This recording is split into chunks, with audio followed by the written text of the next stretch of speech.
जय गुरुदेव। श्री कृष्णाय नमः। वसुदेवसुतं देवं कंसचाणूरमर्दनं देवकी परमानन्दं कृष्णं वन्दे जगद्गुरुम्। अतसी पुष्पसङ्काशं हारनूपुरशोभितं रत्नकङ्कणकेयूरं कृष्णं वन्दे जगद्गुरुम्।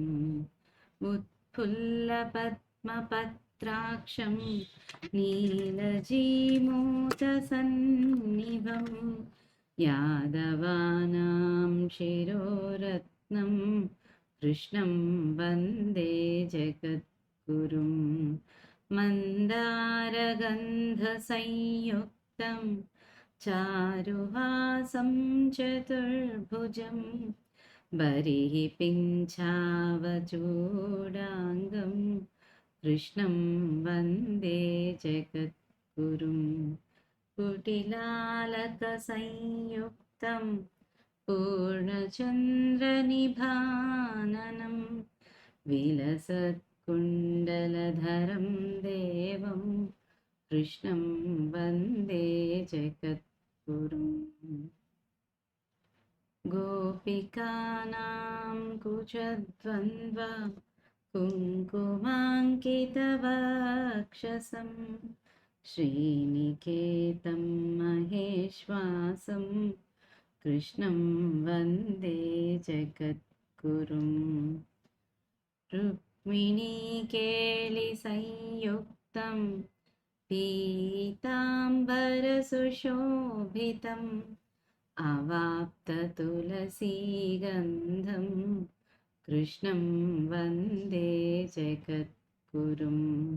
श्रीवत्साङ्कं महोरस्कं वनमाला विराजितं शङ्खचक्रधरं देवं कृष्णं वन्दे जगद्गुरुम्। कृष्णाष्टकमिदं पुण्यं प्रातरुत्थाय यः पठेत् कोटिजन्मकृतं पापं स्मरणेन विनश्यति। జై గురుదేవ్ అండి అందరికీ. ఈరోజు మనం పీఠిక 8వ భాగంలోకి వెళ్తున్నాము.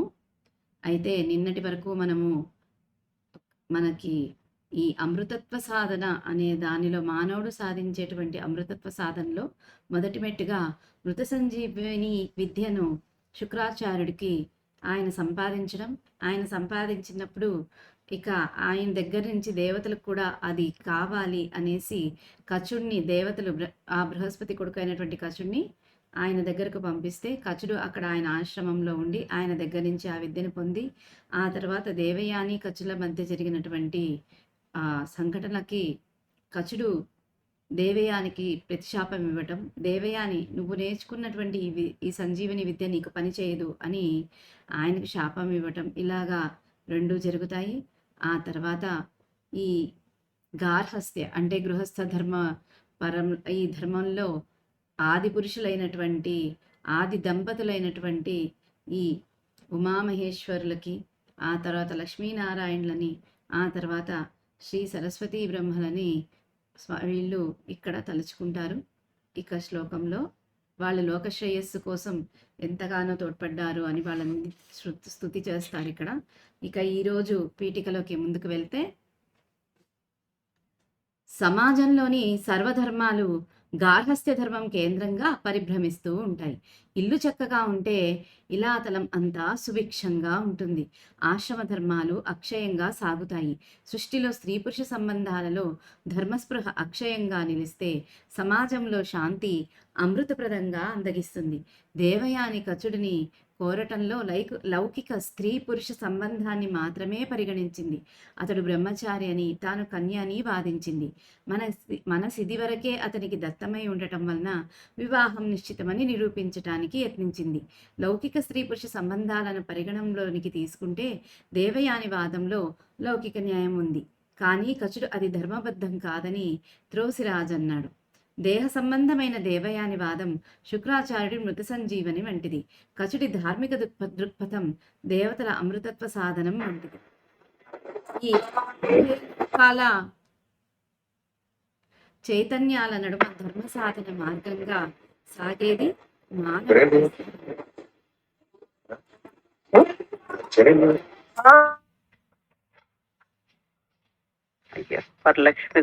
ఈ యయాతి కొంచెం అందరూ మ్యూట్ చేసుకోండి ప్లీజ్.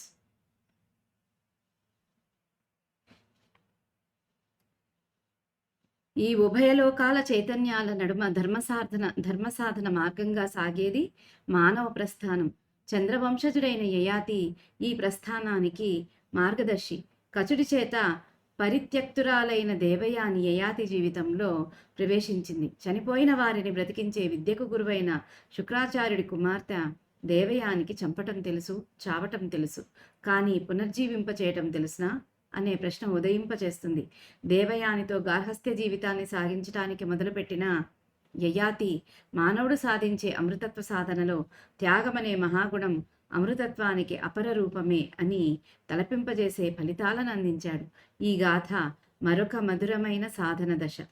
ఇక్కడ ఏం చెప్తున్నారు, సమాజంలో అన్ని ధర్మాలు కూడా ఈ గృహస్థాశ్రమ ధర్మం కేంద్రంగానే తిరుగుతూ ఉంటాయట. ఇల్లు చక్కగా ఉంటే ఇక ఇలా తలమంటే ఈ లోకం కూడా అంతా సుభిక్షంగా ఉంటుంది అని చెప్తున్నారు. ఆశ్రమ ధర్మాలు ఇక చక్కగా సాగి అక్షయంగా అంటే అంతులేనంతగా అన్ని ఆశ్రమ ధర్మాలు, గృహస్థాశ్రమ ధర్మం చక్కగా ఉంటే అన్ని ఆశ్రమ ధర్మాలు కూడా చక్కగా సాగుతాయి. ఎందుకు అని మీకు వస్తుంది. ఎప్పుడైతే ఈ గృహస్థాశ్రమ ధర్మంలో ఉన్న వాళ్ళు ఏం చేస్తారు, భర్త సంపాదించుకొని వస్తాడు, భార్య ఇల్లు చిక్కపడుతుంది.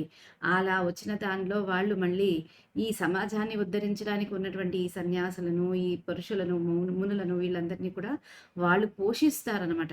అది ఎప్పుడు బాగా జరుగుతుంది, ఇంట్లో భార్య భర్త ఇద్దరు మంచిగా ఉన్నప్పుడు మాత్రమే వాళ్ళు బయట ఇంకొకరికి చేయగలిగే స్థితి వస్తుంది. కాబట్టి ఈ గృహస్థాశ్రమ ధర్మంలో పురుషుడు స్త్రీ ఇద్దరు చక్కగా ఉంటేనే, ధర్మస్పృహతో ఉంటేనే సమాజంలో శాంతి అమృతప్రదంగా అందంగా ఉంటుంది అని చెప్తున్నారు. ఇక దేవయాని కచుణ్ణి కోరటంలో లౌకిక స్త్రీ పురుష సంబంధాన్ని మాత్రమే చూపిస్తుంది. అతడు బ్రహ్మచారి కదా, తను బ్రహ్మచారి, నేను కన్యను, కాబట్టి నేను వివాహం చేసుకోవచ్చు అని వాదిస్తుంది. కానీ మనసు ఇంతకు ముందే అతనికి దత్తమై ఉండటం వలన వివాహం ఖచ్చితంగా కావాలి అని నిరూపించడానికి ప్రయత్నం చేస్తుంది. కానీ ఇది పరిగణనలోకి తీసుకుంటే, లౌకిక సంబంధాలను దృష్టిలోకి తీసుకుంటే అప్పుడు దేవయాని వాదనలో లౌకిక న్యాయం ఉంటుంది. కానీ కచుడు అది ధర్మబద్ధం కాదు అని చెప్తాడు. ఎందుకు? దేహ సంబంధమైన దేవయాని వాదం శుక్రాచార్యుడి యొక్క మృత సంజీవని లాంటిది. ఇక కచుడి యొక్క ధార్మిక దృక్పథం దేవతల యొక్క అమృతత్వ సాధనం లాంటిది. ఎందుకు? ఇక్కడ ఆయన, అమ్మా నేను నీ తండ్రికి కడుపులో నుంచి పుట్టినటువంటి వాడు కదా ఆయన కచుడు, అప్పుడు ఏమవుతాడు, సోదరుడే అవుతాడు కదా. సో కాబట్టి చెప్తాడని, నేను నీకు సోదరుడితో సమానము, నువ్వు నాకు సోదరితో సమానము, నీవు నన్ను ఇలా ఆలోచించకూడదు, అది న్యాయం కాదు అని చెప్తాడు.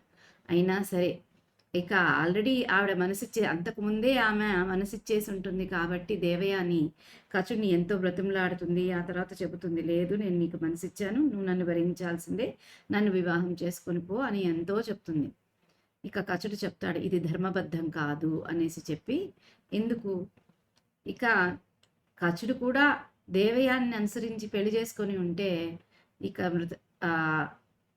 అమృతతత్వం అనే దానికి ఒక అర్థం అనేది ఉండదన్నమాట. కాబట్టి ఆయన అదంతా వదిలేసి చక్కగా వెళ్ళిపోయి ఆయన శాపమిస్తుంది దేవయాని, లేదు నువ్వు ఇది నాకు ఎప్పుడైతే నువ్వు నన్ను తీసుకోవో, నువ్వు నేర్చుకున్నటువంటి ఏదైతే ఈ మృత సంజీవిని విద్య, ఇది నీకు పనికిరాదు, ఫలించదు అని చెప్తుంది. అయినా సరే కచుడు నవ్వుతా చెప్తాడు, నాకు ఫలించకుంటే పర్వాలేదు, నేను నేర్పిన వాళ్ళకి అది ఫలిస్తుంది కాబట్టి నాకేమీ సమస్య లేదమ్మా అని చెప్పి వెళ్ళిపోతాడు.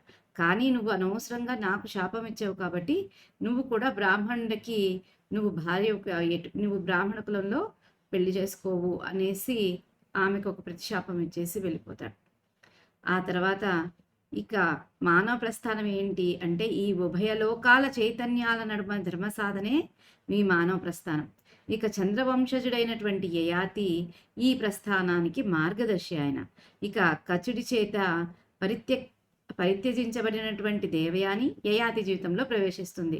చనిపోయిన వారిని బ్రతికించే విద్యకు గురువైనటువంటి శుక్రాచార్యుడి కుమార్తె దేవయానికి చంపటం తెలుసు, చావటం తెలుసు, కానీ పునర్జీవితం చేయటం అనేది తెలుసా అనే ప్రశ్న మనకు వస్తుంది.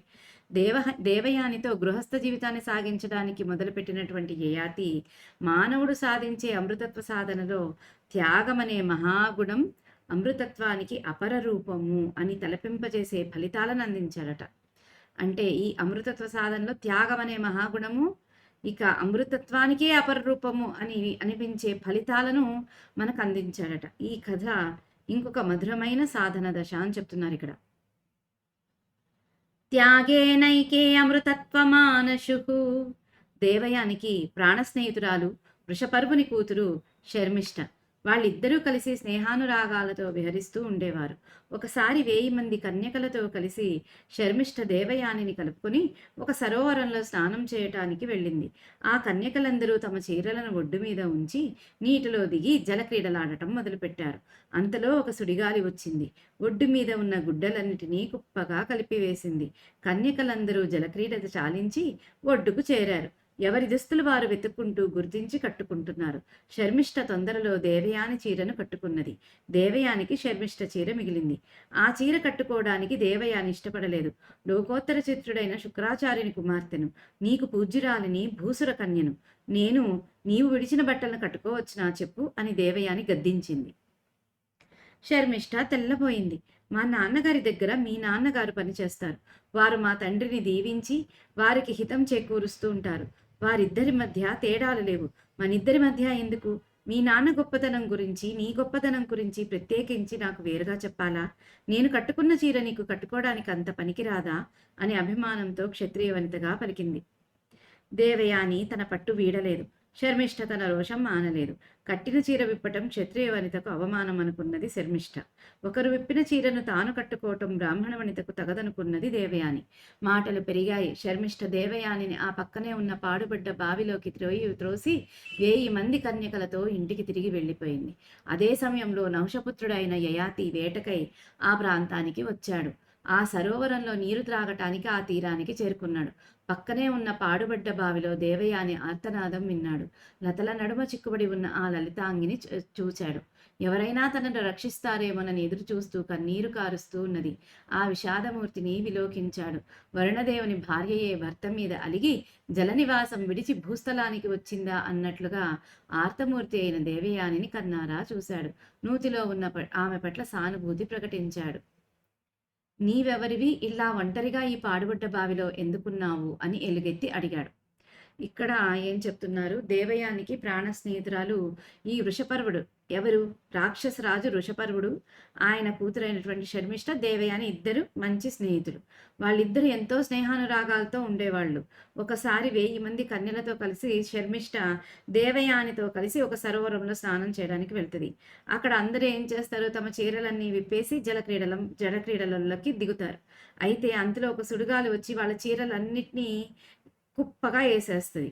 ఇక పాపం కన్యలందరూ ఏం చేస్తారు? జలక్రీడల్లో చాలించేసి ఒడ్డుకు చేరుకొని ఎవరి బట్టలు వాళ్ళు వెతుక్కుంటూ గుర్తు పెట్టుకొని కట్టుకుంటున్నారు.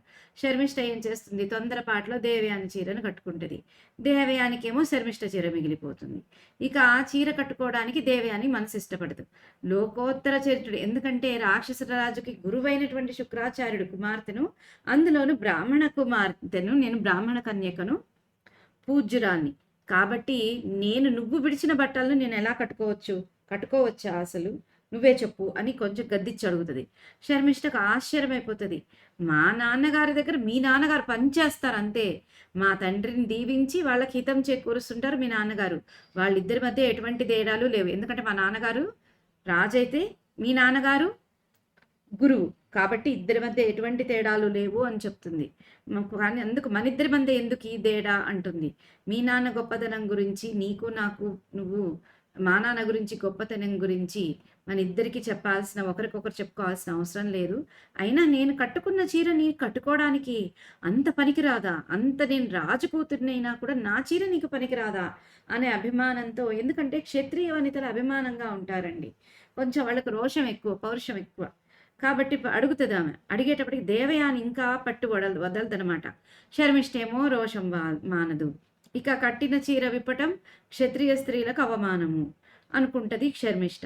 సరే, ఒకరిప్పేసిన చీర నేనెందుకు కట్టాలి, అది బ్రాహ్మణ వంటకు మంచిది కాదు అనుకుంటుంది దేవయాని.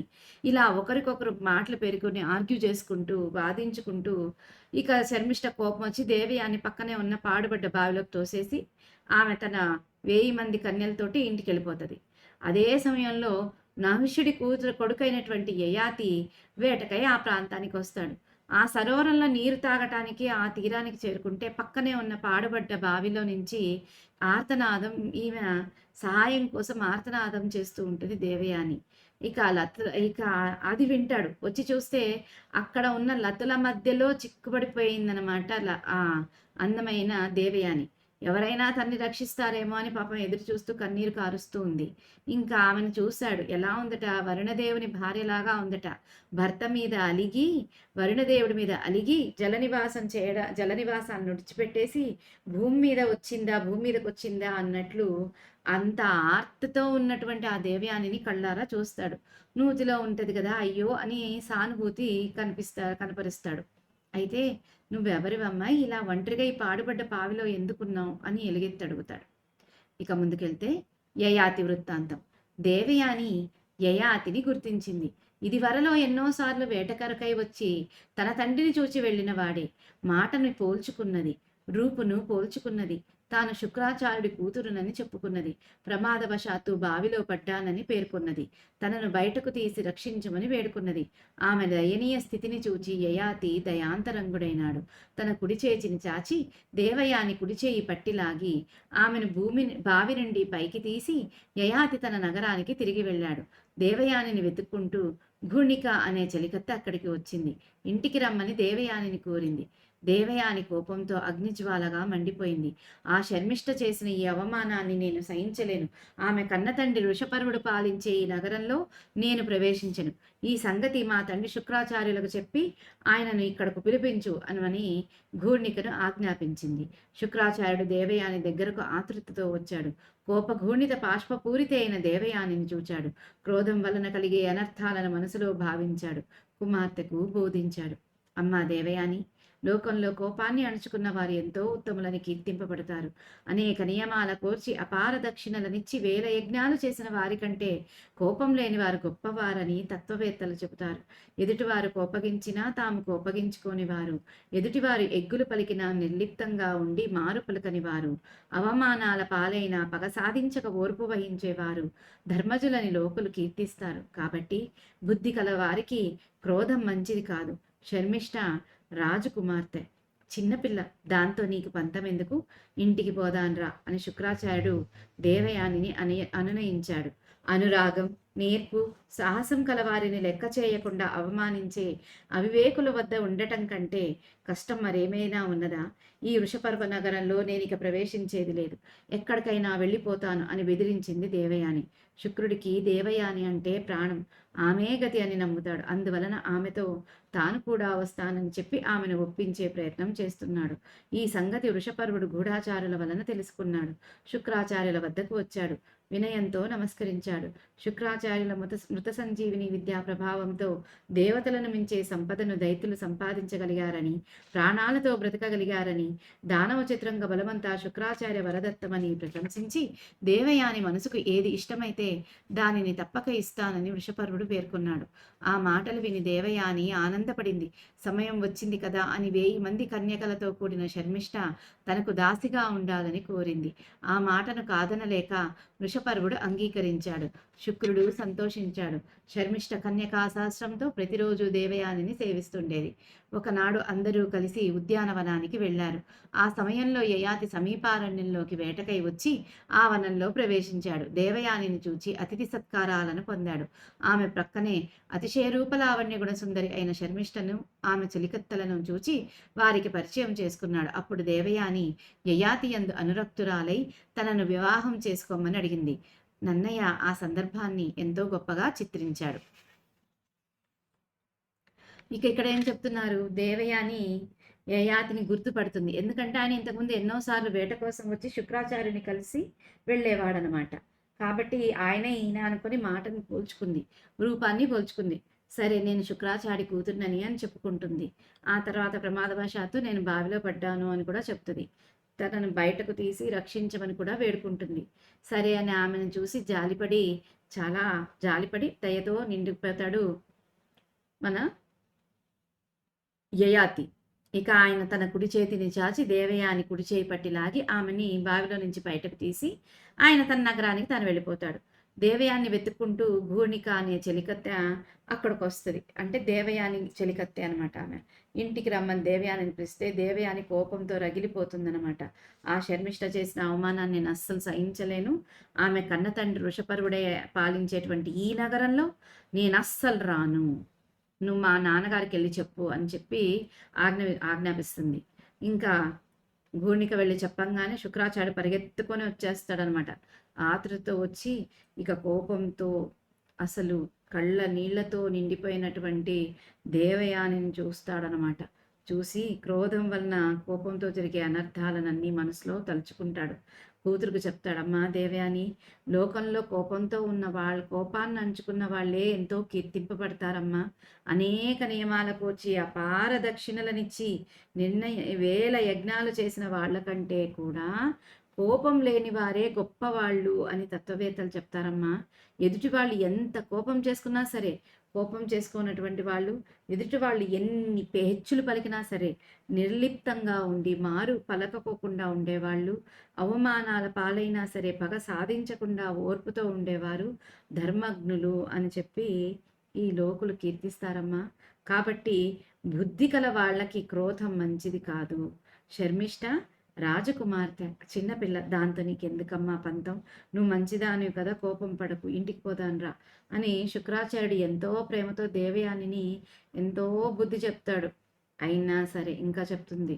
అప్పుడు దేవయాని ఏమంటే తెలుసా, అనురాగము, నేర్పు, సాహసము కల వారిని లెక్క చేయకుండా అవమానించే అవివేకుల వద్ద నేను దానికంటే పడే కష్టం ఇంకొక వేరే ఏదన్నా ఉందా నాన్న? అసలు ఎందుకంటే ఈమె దేవయాన్ని శర్మిష్ఠ అంటే ఎంతో అనురాగంతో, ప్రేమతో, సాహసంతో, ఎంతో అంటే ఎంతో అనురాగంతో ఉండేది, తనతో కలిసిపోయి తిరిగేది, ఎంతో ఇదిగా ఉండేది. అలాంటిది ఒక్కసారిగా శర్మిష్ఠ ధిక్కరణకి ఆమె తట్టుకోలేక అంతకంటే ఇంకో కష్టం ఉండదు. ఇష్టమైన వాళ్ళు ఇంత కష్టపడితే ఆ కష్టాన్ని తట్టుకోవడం కంటే ఇంకొకటి ఏమి ఉండదు. నేను ఎక్కడికన్నా వెళ్ళిపోతాను అని బెదిరించేస్తుంది. ఇక శుక్రుడికి దేవ్యాన్ అంటే ప్రాణం. దేవ్యాన్ ఎక్కడుంటే శుక్రుడు అక్కడే ఉంటాడు కదా. సరే ఇంకా అనేసి, సరే నువ్వు ఎక్కడికి వెళ్ళొద్దు తల్లి, నేను కూడా నీతో పాటు వస్తాను అని చెప్పి ఆమెను ఒప్పిస్తుంటాడు.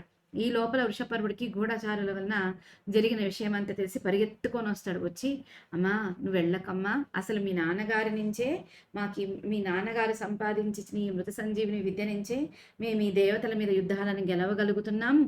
ఆ యుద్ధాల నుంచి మేము ఎంతో సంపదను తెచ్చుకున్నాం తల్లి, నువ్వు వెళ్ళిపోకు, ఇదంతా కూడా శుక్రాచార్యుడిదే, నీకేం కావాలో అడుగమ్మా, నేను అది ఇస్తాను అంటే అప్పుడు దేవయాని చెప్తుంది, అయితే 1000 కన్యలతో కూడినటువంటి నీ కూతురు నాకు దాసి కావాలి అని చెప్తుంది.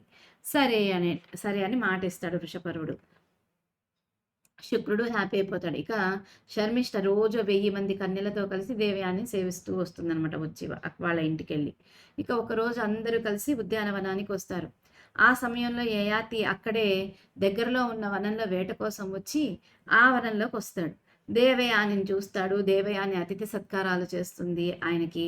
ఆ తర్వాత ఇక దేవయాని పక్కన ఎంతో రూపలావణ్య గుణాలతో నిండినటువంటి శర్మిష్టను, ఆమె చెలికత్తెలను చూసి వాళ్ళతో పరిచయం చేసుకుంటాడు. అప్పుడు దేవయాని ఎప్పుడైతే యయాతి శర్మిష్ట మీద మొగ్గు చూపుతాడో యయాతికి సారీ దేవయానికి ఆయన మీద అనురాగం పుడుతుంది. పుట్టి నన్ను వివాహం చేసుకోండి అని అడుగుద్ది. ఆ సందర్భాన్ని మన నన్నయ్య గారు ఎంతో అందంగా చిత్రించారట. నిగ్రహమేది నన్ను ధరణి ప్రభకూపము వెల్వరించునాడుగ్ర మయూఖు సాక్ష్యముగనున్నత దక్షిణ పాణి చేసి భూపాగ్రణీనాదు దక్షిణ కరాబ్జము వట్టితి కానమున్న పాణిగ్రహణంబు చేసి తది నీయడ విస్మృతి బొందబాడియే నన్ను వివాహమైన హుషనందన ఈ లలితాంగి దొట్టి ఈ కన్యలందరున్ దివిజ కన్యలతోనైన వారు నీకున్నతి ప్రీతి సేయగ నృపోత్తమ వాసవు బోలి లీలతో నిన్నరలోక భాగము లనేకములందము నీవు నావుడున్. ఇక్కడ అంటుంది నిగ్రహం అనేది ఎక్కడుంది, నాలో నిగ్రహం అనేది వెళ్ళిపోతుంది.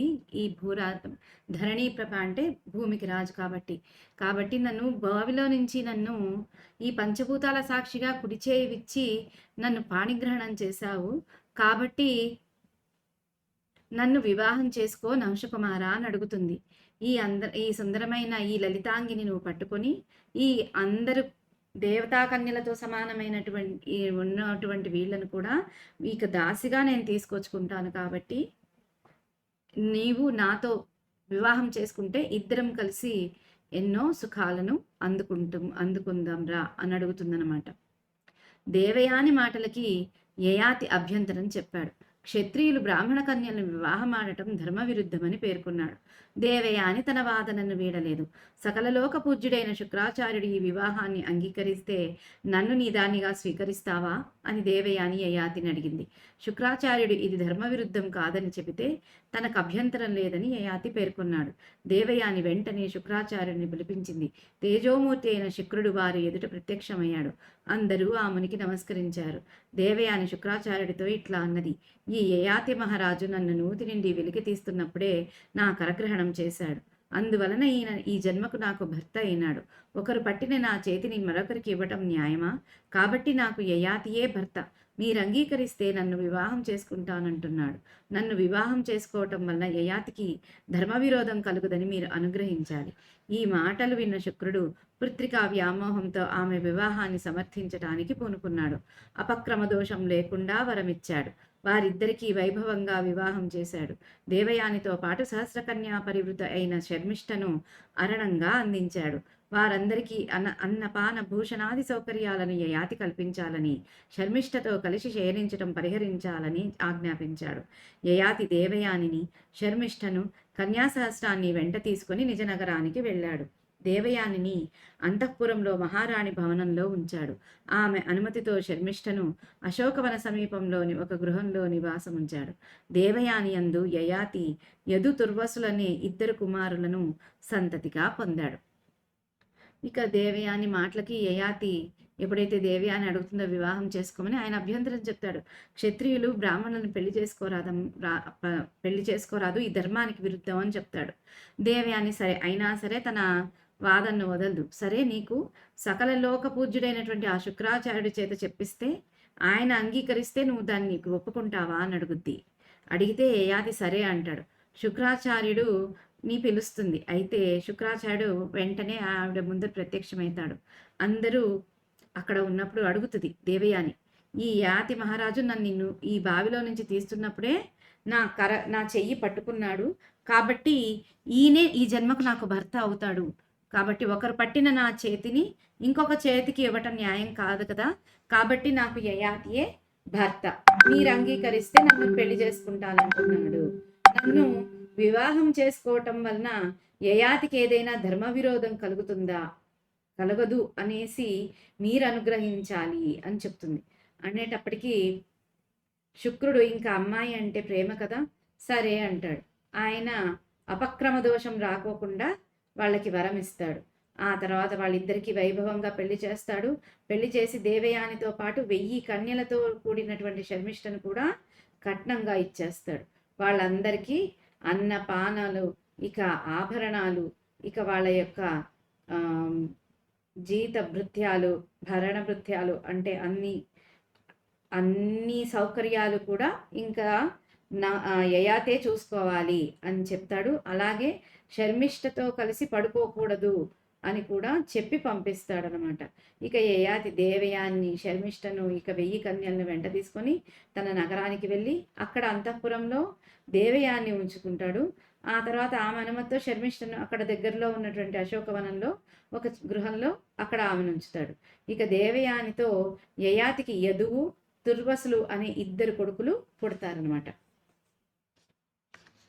ఇక ముందుకెళ్తే దేవయాని అహంకారవతి. తాననుకున్న పని ఏ విధంగానైనా సాధించుకొని గండ్రగొండి. తన మనసు కచుడి మీదనే లగ్నమైనది కాబట్టి అతడే తన భర్త అని మొదట వాదించింది.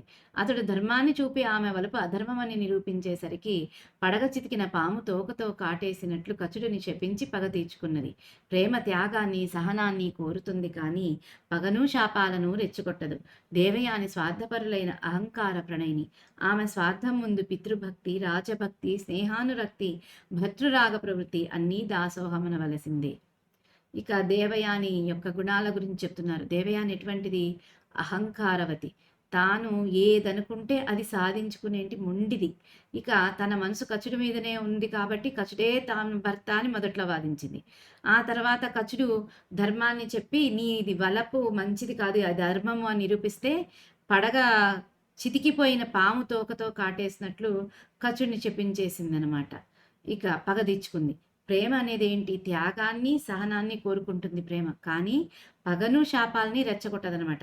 ఇక దేవయాని స్వార్థపరురాలైనటువంటి అహంకార ప్రణయిని.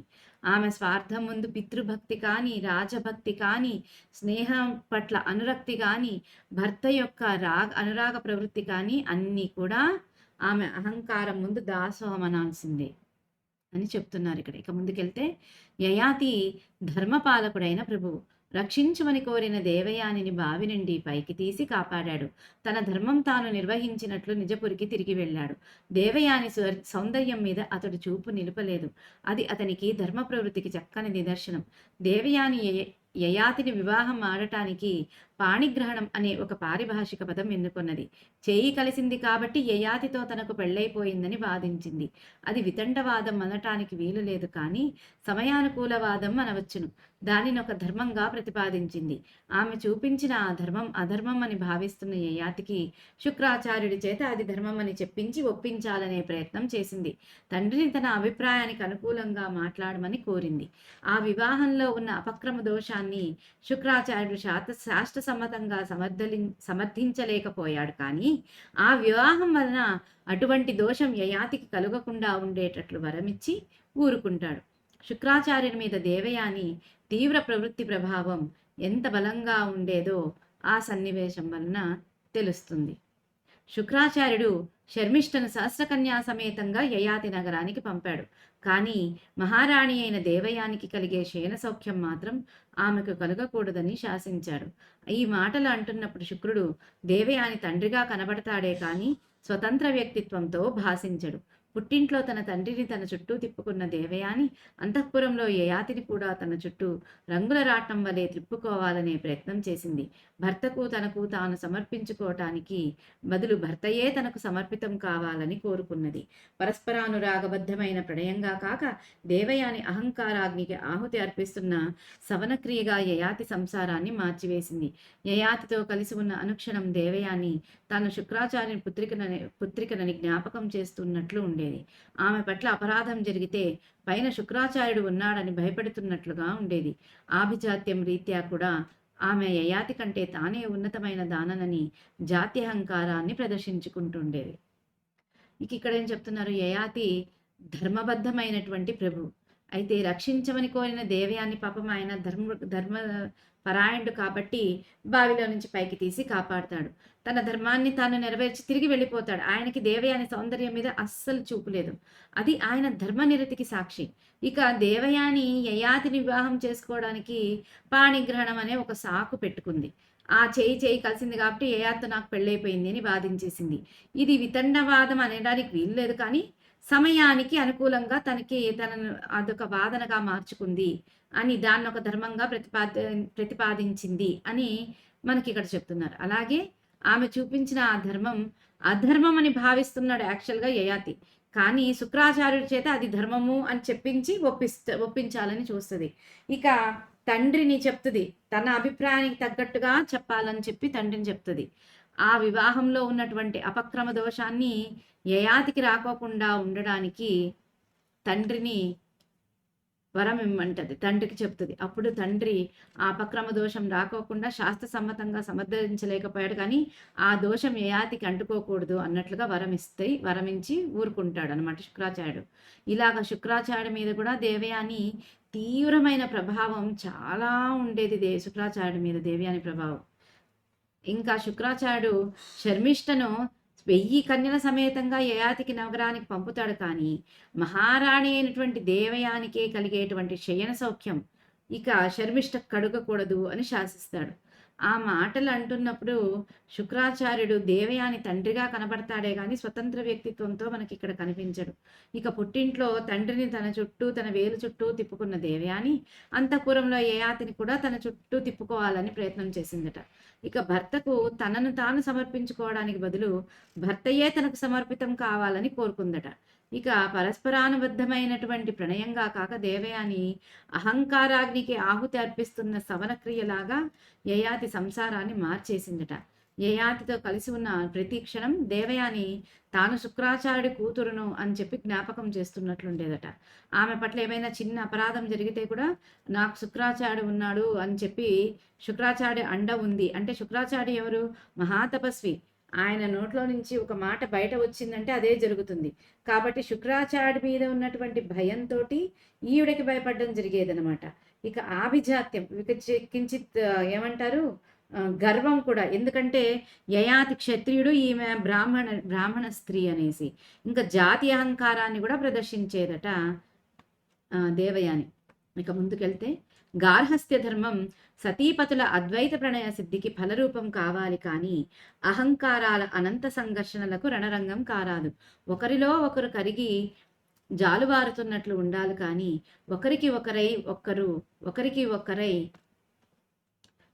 ఒకరికై ఒకరు జాగరణ చేస్తున్నట్లు ఉండకూడదు. దేవయాని గార్హస్థ్య ధర్మం ఉండకూడని విధంగా సాగింది. అందువలన కొడుకులు పుట్టిన ధర్మం క్రమంగా కొడిగట్టడం మొదలయ్యింది. యయాతికి ఆత్మతృప్తి లేదు. సంసారం వలన ఏ అమృతాన్ని కోరుకున్నాడో అది అతనికి లభించలేదు. అతని గార్హస్థ్య ధర్మంలో దేవయాని బడబాగ్నిలా ప్రజ్వలించింది. క్రమంగా మృతి చెందుతున్న మానసిక గార్హస్థ్య ధర్మం యయాతిలో మరలా పునర్జీవింపచేసిన శక్తి శర్మిష్ట యవ్వనవతి అయ్యింది. అనన్య సామాన్యమైన సౌందర్యంతో వెలిగిపోతున్నది. ఆ వయసులో పతిని పొంది సుతులను పడిసి సుఖించాలని ప్రతి యువతి కోరుకుంటుంది. ఆమెకు అంతరాంతరాలలో అటువంటి గాఢమైన అనురాగం ఉండేది. దేవయాని ఏ విధంగా యయాతిని కోరి వరించి సాధించుకున్నదో అట్లాగే తాను ఆ మహారాజును పొందాలని ఆశపడుతూ ఉండేది.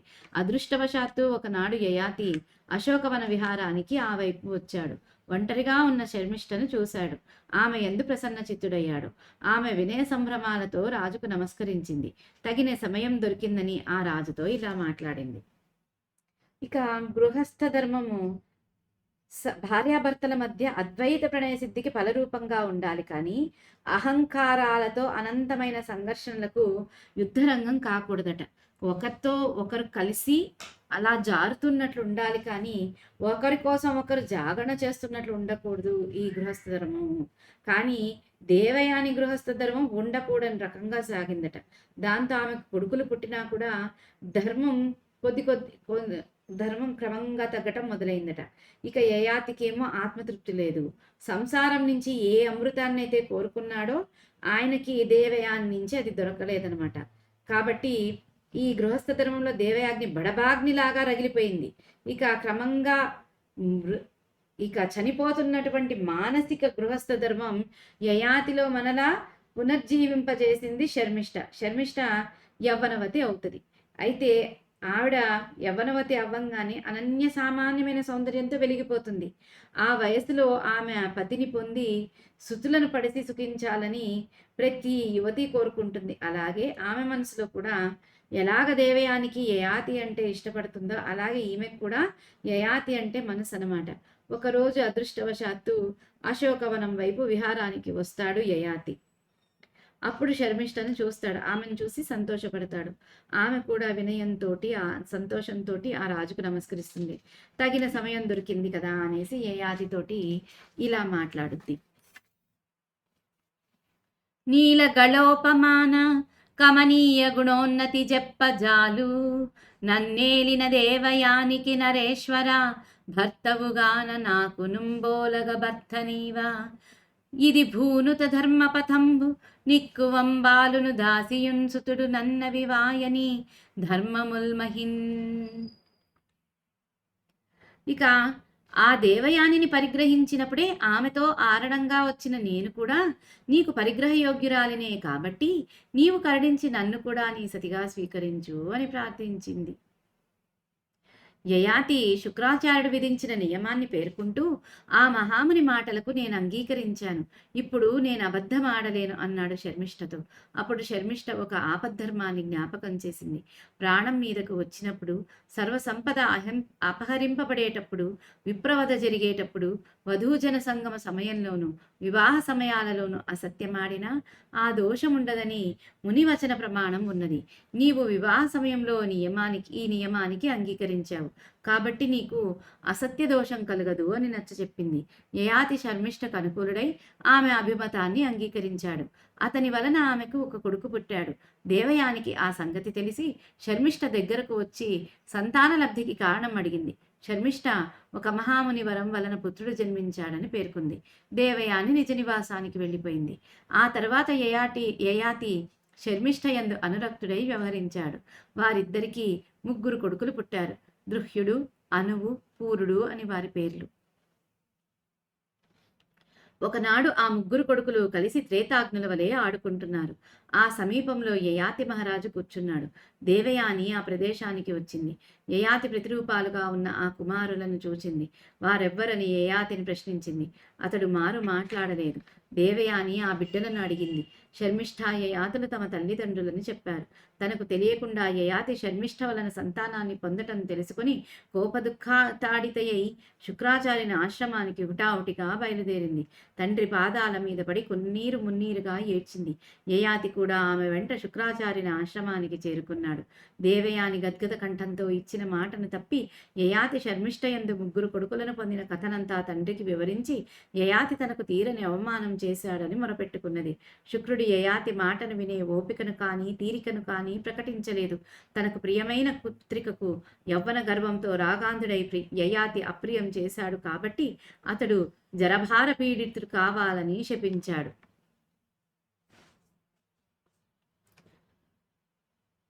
యయాతి వినయంతో ఇట్లా అన్నాడు. ఋతుమతి అయి పుత్రార్థం పతిని కోరితే భార్యకు ప్రతికూలుడై ఋతు విఫలత్వం చేస్తే అతనికి భ్రూణహత్యా దోషం వస్తుందని పండితులంటారు. దానికి భయపడి శర్మిష్ఠ ప్రార్థనాన్ని అంగీకరించి క్రమంగా ఆమె యందు సంతానాన్ని పొందాను. దీనికి మీ వంటి దివ్యమునిందులు కోపగించటం శపించటం న్యాయమా? నాకు దేవయాని యందు కూడా విషయోపభోగ విరక్తి ఇంకా కలగలేదు. మీ శాపం వలన కలిగే జరభారం నాకే కాదు, మీ కుమార్తెకు కూడా దుఃఖదాయకమే. కాబట్టి ఈ శాపాన్ని మీరు నివారించాలి అని ప్రార్థించాడు. ఈ శుక్రుడు యయాతి ప్రార్థనకు కరిగిపోయాడు. శాపోపసంహారాన్ని సూచించాడు. శాపం వలన కలిగిన జరాభారాన్ని యయాతి కొడుకులలో ఎవరైనా ధరిస్తే అతని యవ్వనాన్ని గ్రహించి యయాతి విషయోపభోగాలను రాజసుఖాలను పొందవచ్చునని, భోగతృప్తిని పొందిన తర్వాత యయాతి జరాభారాన్ని తీసుకొని తన కొడుకు యవ్వనాన్ని తిరిగి ఇవ్వచ్చునని, యయాతి ముసలితనాన్ని ఈ విధంగా భరించిన పుత్రుడు ఆయన తర్వాత రాజ్యానికి అర్హుడవుతాడని, వంశకర్త కూడా అవుతాడని శుక్రుడు ఆదేశించాడు. యయాతి దేవయాని సౌతుడై తన పురానికి తిరిగి వచ్చాడు. ఇక్కడ ఏం చెప్తున్నారు? దేవయాన్ని ఎప్పుడైతే పరిగ్రహిస్తాడో ఎవరు? యయాతి. అప్పుడు నేను కట్నంగా నేను కూడా నీకు దేవయాని ఎలా పరిగ్రహిస్తావు నేను కూడా నాకు కూడా ఆ యోగ్యత వచ్చింది. కట్నంగా నేను నీకు ఆమెతో పాటు వచ్చాను కాబట్టి నువ్వు నన్ను కూడా పరిగ్రహించవచ్చు. నువ్వు కూడా నన్ని భార్యగా స్వీకరించు అని ప్రార్థిస్తుంది. అప్పటికి చెప్తాడు యయాతి, శుక్రాచార్యుడు నాకు నీతో ఏమంటారు, నీతో సంయోగం నేను ఒప్పుకోనని నేను శుక్రాచార్యుల వారికి మాటిచ్చాను అంటే, అప్పుడు శర్మిష్ఠ ఒక ఆపద్ధర్మాన్ని జ్ఞాపకం చేస్తుంది. ప్రాణం మీదికి వచ్చినప్పుడు కానీ, డబ్బులని ఇక సంపదలంతా అపహరించే పడేటప్పుడు కానీ, బ్రాహ్మణ వధ జరిగేటప్పుడు కానీ, వధూజన సంగమ సమయంలో కానీ, వివాహ సమయాల్లో కానీ అబద్ధమాడితే ఆ దోషం ఉండదు అని ముని వచనాల యొక్క ప్రమాణం చెబుతుంది. నీకు వివాహ సమయంలో ఈ నియమానికి అంగీకరించావు కాబట్టి నీకు అసత్య దోషం కలగదు అని చెప్పి నచ్చ చెప్తుంది. సరే అని యయాతి కూడా ఇక దేవయాని యొక్క బడబాగ్నికి ఆయన బలై ఉంటాడు కాబట్టి ఇక శర్మిష్ఠ దగ్గరవుతాడు. ఇక ఇక శర్మిష్ఠకు ఇక యయాతికి ఒక కొడుకు పుడతాడు. ఇక శర్మిష్ఠ కొడుకు పుట్టాక తెలిసి దేవయాని వచ్చి అడుగుతుందనమాట శర్మిష్ఠని. ఇక ఎలా వచ్చింది నీకు ఇది అంటే, ఒక మహాముని నుంచి నాకు ఇలా పుత్రుడు వచ్చాడు అని చెప్పి చెప్తుందనమాట. సరే అని తెలిసి మళ్ళీ దేవయాని తన నివాసానికి వెళ్ళిపోతుంది. ఇంకా యయాతికేమో శర్మిష్ఠ ఎందు ప్రీతి అనమాట. ఎంతో ఇష్టపడి ఆమె దగ్గరికి వెళ్తుంటాడు. అలాగా శర్మిష్ఠతో ఆయనకి 3 కొడుకులు పుడతారు. వాళ్ళు దృహ్యుడు, అనువు, పూరుడు అనమాట వాళ్ళ పేర్లు. ఒకరోజు ఆ 3 కొడుకులు కలిసి త్రేతాగ్నుల్లాగా ఆడుకుంటూ ఉంటారంట. ఎంతో తేజస్సుతో వెలిగిపోతుంటారు. వాళ్ళల్లో యయాతి యొక్క ప్రతిరూపాల్లాగా యయాతి రూపం ప్రతిబింబిస్తూ ఉంటుంది. వాళ్ళని చూస్తుంది దేవయాని. ఆ తర్వాత వాళ్ళెవరు అని చెప్పి యయాతిని అడుగుతుంది. యయాతి ఏం మాట్లాడు. ఇక దేవయాని వెళ్ళి ఆ పిల్లల్ని అడుగుద్ది, ఎవరు మీరంటే మా తల్లిదండ్రులు శర్మిష్ఠ, యయాతులు అని చెప్తారు. అయితే తనకు తెలియకోకుండా యయాతి శర్మిష్ఠల ద్వారా ఇక సంతానం వచ్చింది అనేసి ఆమె కోపంతో దుఃఖంతో ఇక నిండిపోయి, ఇంకా కోపంతోనూ దుఃఖంతోనూ ఇక మండిపోయి ఆమె శుక్రాచార్యుడి ఆశ్రమానికి పరిగెత్తుకుంటూ వెళ్ళిపోతుంది. అక్కడ తండ్రి పాదాల మీద పడి మున్నీళ్లుగా ఏడ్చేసి యయాతి కూడా ఇక ఆమె వెంటే పరిగెత్తుకుంటూ వెళ్ళిపోతాడంట శుక్రాచార్యుడి దగ్గరికి. ఇక దేవయాని ఏడుస్తూ చెప్పేటప్పటికి శుక్రాచార్యుడు ఇక ఏమి యయాది మాట్లాడడానికి కూడా అవకాశం ఇవ్వడనమాట. నువ్వు యవ్వనంతో బలంతో అంధుడివైపోయి, నువ్వు రాగాంధుడవైపోయి, నువ్వు నా బిడ్డకు ఇష్టం లేని పని చేశావు కాబట్టి నువ్వు జరభారాపీడితుడిగా అంటే వృద్ధాప్యం వచ్చేస్తుంది నీకు అని చెప్పి నీకు వృద్ధాప్యం వచ్చేస్తుందని చెప్పిస్తాడనమాట. దాంతో పాపం యయాతి వినయంతో చెప్తాడు. ఇక ఆయన చెప్తాడు, ఋతుమతి అయ్యి పుత్రార్థం కోసం పతిని కోరితే భార్యకు ప్రతికూలుడై ఋతు విఫలం ఇస్తే అది భ్రూణ హత్యా దోషం వస్తుంది అని పండితులు అంటారు. కాబట్టే నేను భయపడి శర్మిష్ఠ ప్రార్థనను అంగీకరించి క్రమంగా ఆమెతో నేను సంతానాన్ని పొందాను. మీ వంటి దివ్యమునిలు ఇలా శపిస్తే న్యాయమా? అసలు నేను ఇంకా దేవయానందు కూడా నాకు విరక్తి లేదు, ఇంకా నాకు భోగ విరక్తి కలిగి ఇంకా నాకు భోగాసక్తి ఉంది. కాబట్టి మీ శాపం వలన ఈ వృద్ధాప్యం నాకే కాదు మీ కుమార్తెకు కూడా దుఃఖదాయకంగాది. కాబట్టి మీరు శాపాన్ని విరమించుకోవాలి అంటే శుక్రుడు పాపం ఇంకా యయాతి ప్రార్థన కరిగిపోయి సరే శాప సంహారం చెప్తాడు. ఈ వృద్ధాప్యాన్ని యయాతి కొడుకుల్లో ఎవరైనా గనక తీసుకుంటే వాళ్ళ యొక్క యవ్వనాన్ని యయాతికిస్తే అప్పుడు యయాతి విషయోపభోగాల్ని కానీ రాజసుఖాలను కానీ పొందొచ్చు. అలాగే భోగతృప్తినంతా అనుభవించాక యయాతి వృద్ధాప్యాన్ని తీసుకుని కొడుకుకి యవ్వనాన్ని తిరిగి ఇవ్వచ్చు. ఎప్పుడైతే యయాతి ముసలితనాన్ని ఏ కొడుకైతే తీసుకుంటాడో ఆ కొడుకుకి ఆ రాజ్యాన్ని అప్పగించాలి, అతనే వంశకర్త కూడా అవుతాడు అని చెప్పి శుక్రుడు ఆదేశిస్తాడంట. ఇంకా తర్వాత యయాతి దేవయానిని తీసుకుని తన నగరానికి తిరిగి వస్తాడు. ఇక ఇక ముందుకెళ్తే శుక్రుని శాపం వర్తించింది. యయాతి జరాభారాన్ని తాల్చాడు. కొడుకులను పిలిపించి క్రమంగా అందరినీ జరాభారాన్ని తీసుకొని యవ్వనాన్ని ఇవ్వమని అడిగాడు. ఒక్క పూరుడు తప్ప మిగతా వారంతా ముక్తకంఠంతో యయాతి కోరికను త్రోసిరాజన్నారు. విధివశాత్తు కలిగిన రోగాన్ని కానీ ముసలితనాన్ని కానీ ఎవరైనా భరిస్తారు కానీ తెలిసి తెలిసి ఎవరైనా జరాభారాన్ని తల మీద వేసుకుంటారా? తల నరిసిన తరువాత సాక్షాత్తు మన్మథుడినైనా తరుణులు దరికి చేరినివ్వరు. ముసలితనంతో కృంగిపోయిన సాక్షాత్తు కుబేరుడినైనా అభీష్ట భోగాలకు బాహ్యునిగానే భావిస్తారు అని తండ్రి మాటను మొదటి 4 కొడుకులు తిరస్కరించారు. అందుకు యయాతికి కోపం వచ్చింది. యదువంశం వారు రాజ్యానికి అయోగ్యులని శపించాడు. దుర్వసు వంశం వారు ధర్మాధర్మ విచక్షణారహితులైన కిరాతకులకు రాజులవుతారని శపించాడు. దృహ్యవంశం వారిని జలప్రాయమైన అరణ్య ప్రదేశాలకు రాజులయ్యేటట్లు శపించాడు. అనుభవంశం వారిని అల్పాయుష్కులుగా తనువు చాలించేటట్లు శపించాడు. ఇక ఈయన రాజానికి వెళ్ళంగానే శుక్రుడి శాపం ఆయనకి వచ్చేస్తుంది. ఇక వృద్ధాప్యం వచ్చేస్తుంది. ఆయనకి వృద్ధుడైపోతాడు. కొడుకుని పిలిపిస్తాడు. క్రమంగా అందరినీ అడుగుతాడు, ఈ వృద్ధాప్యాన్ని తీసుకుని మీ యవ్వనం ఇయ్యండ్రా అని అడుగుతాడు. ఒక్క పూరుడు తప్పితే మిగిలిన వాళ్ళందరూ ఒకే కంఠంతో చెప్తారు, మాకొద్దు, నీ వృద్ధాప్యం నువ్వే పెట్టుకో. విధివశాత్తు ఏదో రోగం కలిగితే ముసల్తనం కలిగితే ఎవరైనా భరిస్తారు కానీ తెలిసి తెలిసి ఎవరు వృద్ధాప్యాన్ని తల మీద తెచ్చుకుంటారు? సాక్షాత్తు మన్మధుడు కూడా వృద్ధాప్యంలో వృద్ధుడిగా ఉంటే ఆడవాళ్ళు దగ్గరకు కూడా చేరనివ్వరు. ముసల్తనంతో కుంగిపోయినోడు సాక్షాత్తు కుబేరుడైనా తమ ఇష్టాలకి వ్యతిరేకంగానే ఉంచుతారు వాడిని అని చెప్పి తండ్రి మాటను మొదట 4 కొడుకులు తిరస్కరిస్తారు. దాంతో యయాతి కోపం వచ్చి యదువు పుడతాడు కదా, ఆ యదువంశం వారు రాజ్యానికి అయోగ్యులవుతారు అని చెప్తాడు. ఆ తర్వాత దుర్వసు వంశం వారు ధర్మాధర్మ విచక్షరహితులైనటువంటి కిరాతకులకు రాజులవుతారు అని చెప్పిస్తాడు. ఆ తర్వాత దృహ్యవంశం వారిని మీరు జలాలతో నిండినటువంటి అరణ్య ప్రదేశాలకు రాజులవుతారు అని శపిస్తాడు. ఇక అనువంశం వారిని మీరు అల్పాయుష్కులుగా తనువు చాలించుతారు అని చెప్పి శపిస్తాడు. ఇక ముందుకెళ్తే వంశకర్త పూరు మహారాజు. చివరకు శర్మిష్ఠ 3వ కొడుకు పూరుడు తండ్రిని దర్శించాడు. తల్లిదండ్రులు ప్రత్యక్ష దైవాలని కీర్తించాడు. తనువిచ్చిన తల్లిదండ్రులకు తనువిచ్చుకోవటం తనైల సుకృతమని పేర్కొన్నాడు. తన యవ్వనాన్ని తండ్రి కోసం త్యాగమూర్తిగా దానం చేశాడు. యయాతి అతని యవ్వనంతో సహస్ర వర్షాల అభిమత సుఖాలు అనుభవించి తృప్తుడై పూరుని యవ్వనాన్ని తిరిగి ఇచ్చి తన జరాభారాన్ని తాను స్వీకరించి పూరునకు పట్టాభిషేకం చేసి వంశకర్తగా వెలుగొందే మహత్తును కల్పించాడు.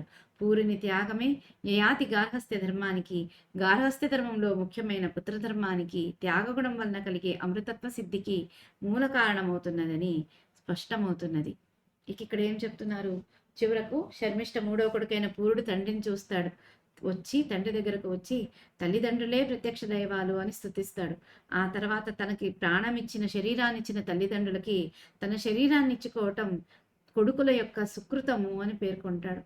ఇక తన యవ్వనాన్ని తండ్రికి త్యాగమూర్తిగా దానం చేసేస్తాడు. యయాతి ఆ పూరుడు ఇచ్చిన యవ్వనంతో 1000 ఏళ్ళు ఎన్నో సుఖాలు అనుభవించి తృప్తి చెంది తిరిగి పూరుడి యొక్క యవ్వనాన్ని పూరుడికి ఇచ్చేసి తన వృద్ధాప్యాన్ని తిరిగి తీసుకొని పూరుడికి పట్టాభిషేకం చేసి వంశకర్తగా వెలుగొందేటువంటి మహత్తును కల్పిస్తాడనమాట. ఈ పూరుడి యొక్క త్యాగమే యయాతి యొక్క గృహస్థ ధర్మానికి, గృహస్థ ధర్మంలో ముఖ్యమైన పుత్రధర్మానికి, త్యాగగుణం వలన కలిగే అమృతత్వ సిద్ధికి మూల కారణమవుతుంది అని మనకి స్పష్టమవుతుంది. ఇక్కడ ముందుకెళ్తే త్యాగైనేకే అమృతత్వమానశు అనే ఉపనిషత్ వేద సూక్తికి పూరు మహారాజు చరిత్రం ఉన్నతమైన ఉదాహరణం. మానవులు గార్హస్థ్య ధర్మంలో త్యాగం వలననే అమృతత్వాన్ని సాధించగలుగుతారన్నది వంశకర్త అయిన పూరుడు ప్రబోధిస్తున్నాడు. గార్హస్థ్య ధర్మపీఠానికి 4 పాదాలున్నాయి. 1 యజమాని లేదా గృహస్థుడు, 2 ఇల్లాలు లేదా గృహిణి, 3 పుత్రుడు లేదా సంతానం, 4 ధర్మం. ఇది సత్యధర్మ త్యాగ శాంతి ప్రేమ అహింసాది భేదాలతో ఎన్నో రకాలుగా భాషించవచ్చు. వాటన్నిటిలో త్యాగరూప ధర్మం వలన అమృతత్వ సిద్ధి సత్వరంగా లభిస్తుంది. ఇక్కడ ఏం చెప్తున్నారు? ఇక త్యాగం అనేదే అమృతత్వము మానవతకి అనేదానికి పూరు మహారాజు యొక్క చరిత్రే ఒక గొప్ప ఉదాహరణ. ఇక మానవులు గృహస్థ ధర్మంలో త్యాగం చేతనే అమృతత్వాన్ని సాధించగలుగుతారు అనేది వంశకర్త అయిన పూరుడు మనకు ప్రబోధిస్తాడు. ఇక గృహస్థ ధర్మానికి 4 పాదాలు ఉంటాయి. 1 యజమాని, 2 ఇల్లాలు, 3 పుత్రుడు లేకపోతే పుత్రిక. 4 ధర్మం. ఇది సత్య, ధర్మ, త్యాగ, శాంతి, ప్రేమ, అహింసాది భేదాలతో ఎన్నో రకాలుగా భాషిస్తుంది ఈ గృహస్థ ధర్మపీఠం. వీటన్నింటిలో కూడా త్యాగరూప ధర్మం వలన అమృతత్వ సిద్ధి చాలా తొందరగా మనకు లభిస్తుంది. ఇక ముందుకెళ్తే యయాతి కథలో మానవలోక అమృతత్వాన్ని గురించి దర్శింపవలసిన మార్గం సూచింపబడింది. దానవులకు శరీరం ముఖ్యం. చనిపోయిన శరీరం మరలా బ్రతకటం ముఖ్యం. బ్రతకటం మీద ఉన్న ఊనిక ఎట్లా బ్రతకాలి అన్న జీవన విధానం మీద లేదు అసురులకు. మానవునికి ముఖ్యం ఎలా చచ్చాడన్నది కాదు, ఎలా జీవితాన్ని సాగించాడన్నది. మనిషి చనిపోయినా అతడిని బ్రతికించేది ధర్మం. అందులోనూ శ్రేష్టమైన ధర్మం త్యాగం. అందువలన మానవ జీవితంలో మరణాన్ని భౌతికంగా జయించే పద్ధతి కంటే ధార్మికంగా జయించే పద్ధతికి ప్రాముఖ్యం ఏర్పడింది.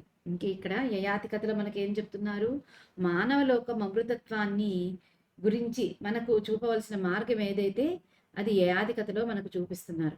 ఆ తర్వాత రాక్షసులకు శరీరం ముఖ్యమవుతుంది. మళ్ళీ దానికి తోడు చనిపోయిన శరీరం మరలా బతకటం ఇంకా ముఖ్యం. వాళ్ళకి బతకటం మీద ఉన్నటువంటి ఊనిక ఎట్లా బతకాలి అన్న జీవన విధానం మీద లేదు రాక్షసులకు అన్నమాట. కానీ మానవుడికి ముఖ్యం ఏంటి అంటే ఎలా చచ్చాడు కాదు అన్నది కాదనమాట. ఎలా చచ్చిపోయారు అనేది కాకుండా ఎలా జీవితాన్ని సాగించాడు అనేది మానవుడికి ముఖ్యం. మనిషి చనిపోయినా అతన్ని బతికించేదే ధర్మం. అందులోనూ శ్రేష్టమైనటువంటి ధర్మమే త్యాగం.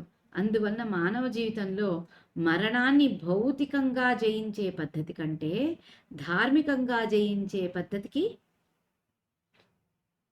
ప్రాముఖ్యత వచ్చింది అని చెప్తున్నారు ఇక్కడ. ఇక ముందుకెళ్తే మానవ జీవితంలో మృత్యువు ఒక అనివార్య వాస్తవం. కానీ చనిపోయే దేహం నిర్వహించే ధర్మం అజరామరం.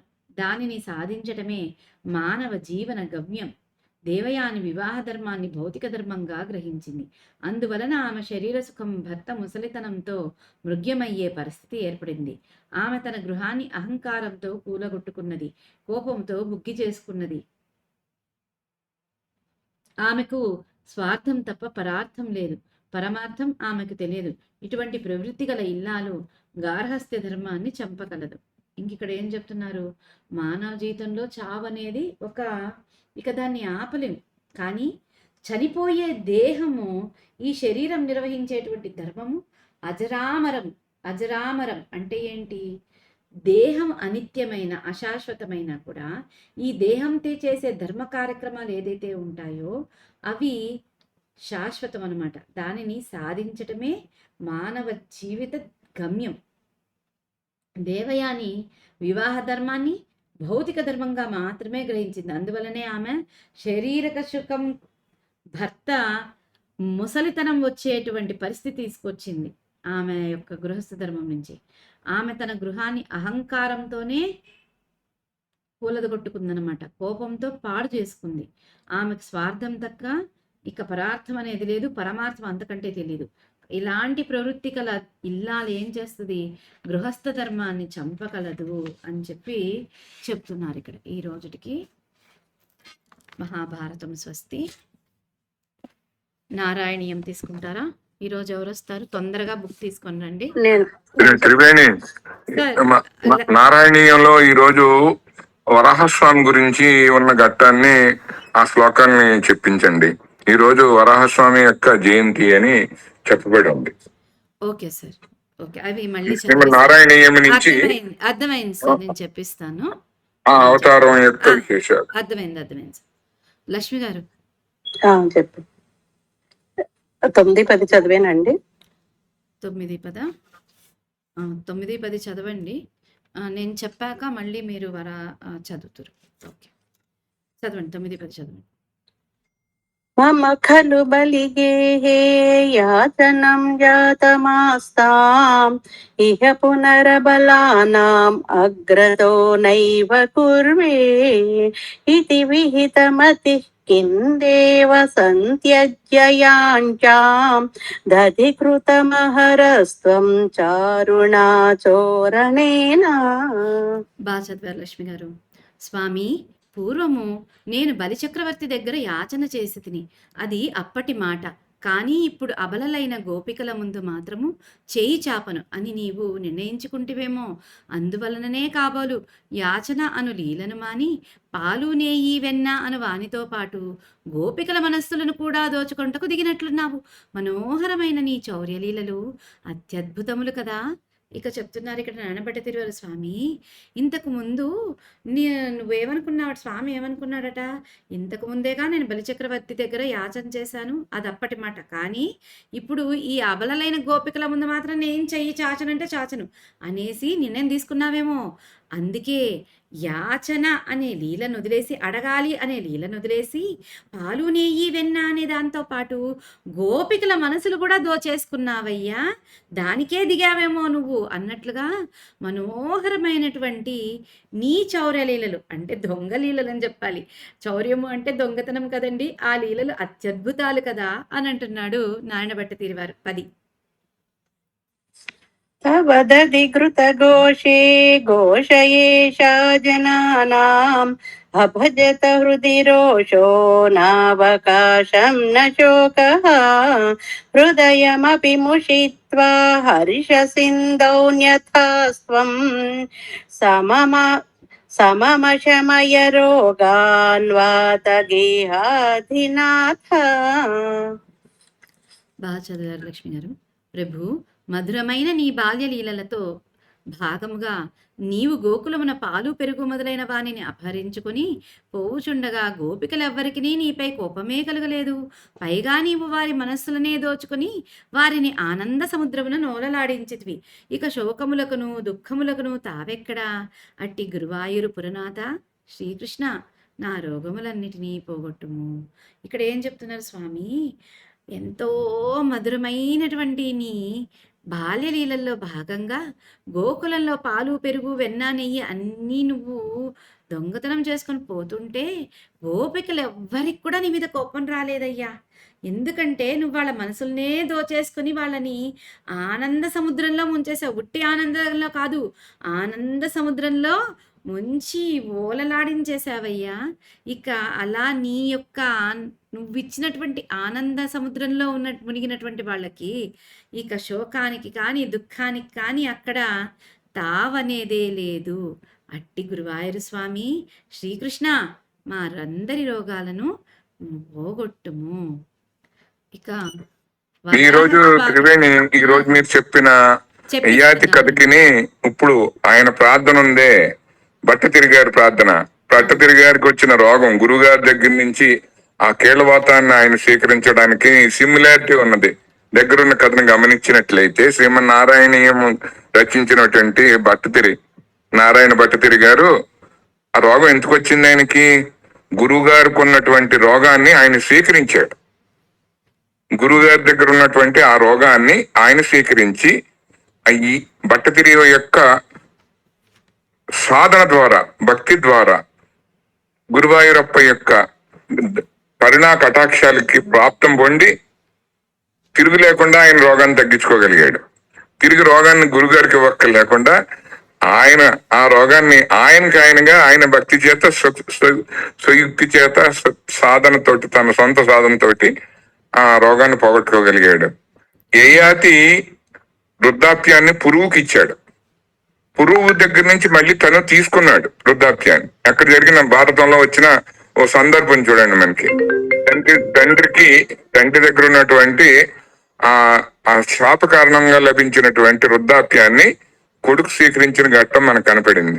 అలానే ఇక్కడ గురువుకి లభించినటువంటి అనారోగ్యాన్ని శిష్యుడు స్వీకరించినటువంటి కలియుగంలో, అది ఏ యుగంలో జరిగింది అనేది మనకు తెలియకపోవచ్చు. భారతంలో వచ్చిన ప్రస్తావన ఇప్పుడు మనకి క్లోజ్ టు ఒక 500 సంవత్సరాలు వెనక్కి వెళితే గురువాయూరు ఆ చుట్టుపక్కల ఉన్నటువంటి ప్రదేశంలో గురు శిష్యుల మధ్యలో ఉన్నటువంటి ఒక అనుబంధంలో శిష్యుడు 20 ఏళ్ళోడు, 20 సంవత్సరాలు కూడా 25 సంవత్సరాలు మాక్సిమం, 26, 27 ఏళ్ళప్పుడు శ్రీమన్నారాయణీయం భట్టతిరి గారు కంప్లీట్ చేశారని, ప్రత్యేకంగా గురువు గారికి ఉన్నటువంటి అనారోగ్యాన్ని తను తీసుకొని అనారోగ్యాన్ని తన తెలివితేటలతో తను ఆరోగ్యవంతుడయ్యాడు. అది కూడా గురువాయూరప్ప కృపచేత, అంటే భగవంతుడి యొక్క కృపచేత ఏదైనా సాధ్యం అవుతుంది, ఏ రోగమైనా తొలగిపోద్ది అన్నది ఒక నిదర్శనం అయితే, భగవంతుడి పట్ల భక్తిని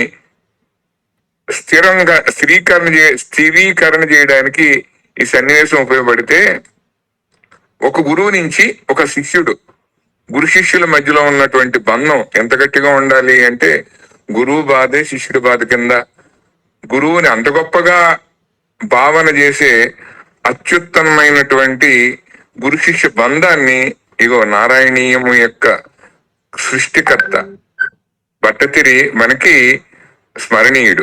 ఈ ఘట్టంలో భారతానికి శ్రీమన్నారాయణకి మనం కనెక్ట్ చేసుకుంటున్నాం త్రివేణి గారు ఇక్కడ. ఓకేనా? కొంచెం సిమిలర్ గానే ఉందిగా? Okay sir. ఏమంటారు? Okay sir. Okay sir. Right, go ahead. ఇప్పుడు మీరు శ్రీమన్నారాయణీయంలో వరాహస్వామి యొక్క ఆవిర్భావం సంబంధించిన శ్లోకాలు మీరు చదవండి, వింటాం. రైట్.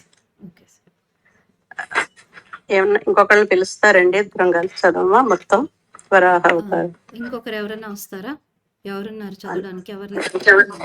అనిత అనిత ఉన్నారా? ఉన్నాను. సరే, స్టార్ట్ చేయండి. 12 స్వయంభువో మనురదో జనసర్గశీలో దృష్టా మహీమ సమయే సలిలే నిమగ్నాం స్రష్టారమాపశరణం భవదంగ్రి సేవా తుష్టాశయం మునిజనైః సహ సత్యలోకే. కష్టం మీనింగ్ చెప్తారని చదువు. లేదులేండి, ఇప్పుడు మీనింగ్ వద్దు, చదివేద్దాం. నేను చదువు అలానే త్రివేణి గారు మీరు చదువుతారు, అర్థం కాలేదు. లేదు, మీరు స్టార్ట్ చేయండి అనిత గారు. కష్టం ప్రజా సృజతి మయ్యవ నిర్నిమగ్న స్థానం సరోజ భవ కల్పయ తత్ప్రజానా ఇత్యేవమేవ కథితో మనునా స్వయంభూః అంభోరుహాక్ష తవ పాదయుగం విచింతీత్. విభో జలమహం న్యపిబం పురస్తాద్ అద్యాపి మధ్యతి మహీ కిమహం కరోమి ఇత్తం త్వదంగ్రియుగళం శరణం యతోస్య నాసా పుటా సమభవ శిశుకోలరూపీ.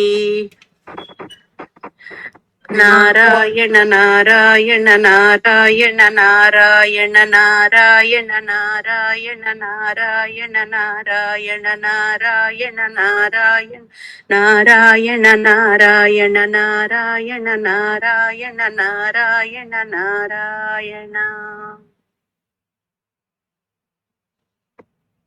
అంగుష్టమాద్రవ వపురుత్పతితః పురస్తాద్ భూయోధ కుంభి సదృశస్తమజృంబధాస్వం అప్రేతదావిధముదీక్ష భవంతముచ్చైః విస్మేరతా విధిరకాస్తహస్తూనుభిస్త్వైః. కోశావచింత్య మహిమా కిటిరుత్థితో మే నాసా పుటాత్ కిము భవేదజితస్య మాయా ఇత్తం విచింతయతి ధాతరి శైలమాత్రః సద్యో భవన్ కిల జగజ్జిత ఘోర ఘోరం. నువ్వు చదువమ్మా, ముగ్గురు చదవండి, తర్వాత ఒక్కొక్క శ్లోకం చెప్పిన 3 రిపీట్ చేయండి, ముగ్గురు రిపీట్ చేయండి. త్రివేణి నువ్వు చదువమ్మా, నీ గొంతు కూడా వింటాం. ముగ్గురు ఇక్కడ ముగ్గురు స్వరాల్లో వింటున్నాం మనం. శ్రీమన్నారాయణీయాన్ని శ్రద్ధగా వినండి. తంతే నినాదముపకర్ణ్య జనస్తపస్థాః సత్యస్థితాశ్చ మునయో నునువుర్భవంతం తత్స్తోత్రహర్షులమనాః పరిణత్య భూయః తోయాశయం విపులమూర్తిరవాతరస్త్వం. అంతగారు పరిధూమ్ర విధూర రోమా ప్రోక్షిప్త వాలధివరాగ్ముఖ ఘోర ఘోణః. అనిత గారు ఇంకొకసారి స్లోగా చదవండి, కొద్దిగా తప్పులు పోతున్నాయి. ఊర్ధ్వ ప్రసారి పరిధూమ్ర విధూర రోమా ప్రోక్షిప్త వాలధిరవాగ్ముఖ ఘోర ఘోణః తోర్ణ ప్రదేన జలద పరిఘోర్ణ దక్షిణా స్తోత్రోన్మునీన్ శిశిరయన్నవతేరిథస్త్వం. తేరి తత్వం అది. ఓకే.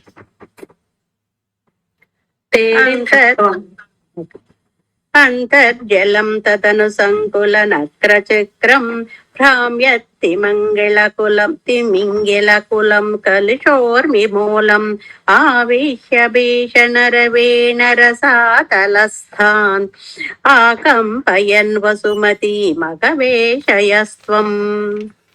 దృష్ట్వా दैत्यहतकेन रसातलान्ते संवेशितं झटिति कूटकिटिर्विभोत्वम् आपातु कानविगणय्य सुरारिखेटान् दंष्ट्राङ्कुरेण वसुधा मदधाः सलीलम्. అంటున్నారు. అభ్యుద్ధరన్నథరాం దశనాగ్రలగ్న ముస్తాంకురాంకిత ఇవాధిక పీవరాత్మ ఉద్ధూత ఘోర సలిలా జలధేరుదంజన్ క్రీడావరావహ పురీశ్వర పాహి రోగాత్. క్రీడావరాహవ పురీశ్వర పాహి రోగాత్. క్రీడావరాహవ పురీశ్వర పాహి రోగాత్. 13వ దశకంలో ఒక శ్లోకం చదవండి అంతగారు, అది చెప్పేసి కృష్ణ చెప్పేయండి. ఓకే. హిరణ్యాక్షం తావత్ వరద భవదన్వేషణ పరం చిరంతం సాంవర్తే పయసి నిజ జంఘా పరిమితే భవద్భక్తో గత్వా కపట పటు తీర్నారదమునిః శనైరూజే నందనదనుజనపి నిందస్తవ బలం. ధనుజమపి నిందం స్తవ బలం. ఓం శ్రీకృష్ణాయ పరబ్రహ్మణే నమః. నారాయణ అఖిల గురో భగవన్ నమస్తే. స్వస్తి చెప్పేస్తున్నాను ఇప్పుడు. ఓం శ్రీకృష్ణాయ నమః. జై గురుదేవ్. యదక్షర పదభ్రష్టం మాత్రాహీనం తు యద్భవేత్ తత్సర్వం క్షమ్యతాం దేవ నారాయణ నమోస్తుతే. విసర్గ బిందు మాత్రాణి పదపాదాక్షరాణి చ న్యూనాని చాతిరిక్తాని క్షమస్వ పురుషోత్తమ. అన్యథా శరణం నాస్తి త్వమేవ శరణం మమ. తస్మాత్ కారుణ్య భావేన రక్ష రక్ష జనార్దన. లోకా సమస్తా సుఖినో భవంతు. లోకా సమస్తా సుఖినో భవంతు. లోకా సమస్తా సుఖినో భవంతు. ఓం శాంతి శాంతి శాంతి. సర్వం శ్రీ శ్రీ సద్గురు చరణారవిందార్పణమస్తు. జై గురుదేవ్.